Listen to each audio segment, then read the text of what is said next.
छत्तीसगढ़ राज्य महिला आयोग की अध्यक्ष डॉक्टर किरणमयी नायक एवं सदस्य अर्चना उपाध्याय ने कलेक्टोरेट कार्यालय सभाकक्ष में महिला उत्पीड़न से संबंधित प्रस्तुत प्रकरणों पर जन सुनवाई की।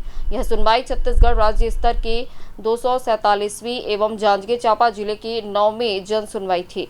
आज कुल 40 मामले पेश किए गए थे, लेकिन अनुपस्थिति के चलते सिर्फ 2 प्रकरणों में ही सुनवाई हो सकी।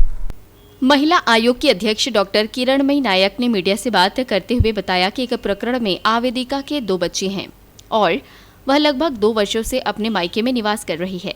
उसका पति एसएसएल में जनरल मजदूर कैटेगरी में कार्य करता है। दोनों बच्चों के हित में आपस में सुलहनामा कराने का प्रयास किया गया, लेकिन आवेदिका ने इनकार कर दिया। इसी तरह एक अन्य प्रकरण में आवेदिका रसोइया के पद पर कार्यरत थी। उसे जुलाई 2020 से जून 2022 तक का बकाया वेतन नहीं मिला है। इस मामले में कलेक्टर को जांच के लिए कहा गया है। आज हमने यहाँ 40 मामले रखे थे, परंतु अभी तक केवल 2 केस में दोनों पक्षकार उपस्थित हुए थे जिनकी सुनवाई की गई है। बाकी अभी सुनवाई इसके बाद और कंटिन्यू किया जाएगा। आज के प्रकरण में जो दोनों प्रकरण थे थोड़े नए किस्म के थे।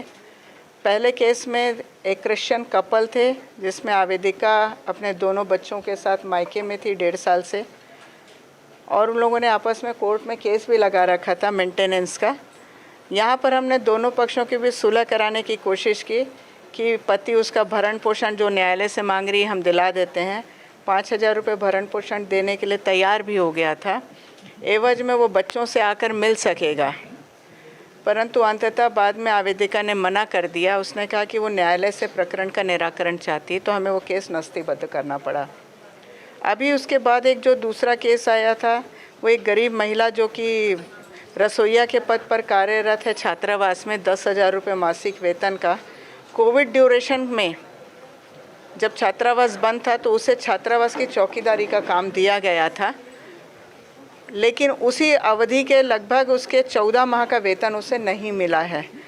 उसे एब्सेंट बताया जा रहा था। आज उसके सारे दस्तावेज जब देखे अनावेदक पक्ष के द्वारा जो लाए गए दस्तावेज, 3 जगह अलग अलग गाँवों में काम करने वाली महिलाओं की उपस्थिति का एक रजिस्टर है। ये कैसे संभव है? क्योंकि अलग अलग जगह पर ड्यूटी करने वाले एक रजिस्टर में साइन नहीं कर सकते। फिर जब ये चीज़ें समझ आई कि कहीं ना कहीं उस गरीब महिला के साथ अन्याय वास्तव में हुआ है, तो उस पूरे प्रकरण पर मैंने कलेक्टर जांजगीर से भी बात किया है और उन्हें ये पूरे डॉक्यूमेंट मैं भेज रही हूँ। यहाँ की सखी की प्रशासिका को जिम्मेदारी दिया है कि वो पूरी फाइल लेकर के कलेक्टर साहब के पास जाए और उस आवेदिका का यदि बकाया वेतन दिलाया जा सके तो ये उसके लिए ज़्यादा बेहतर होगा।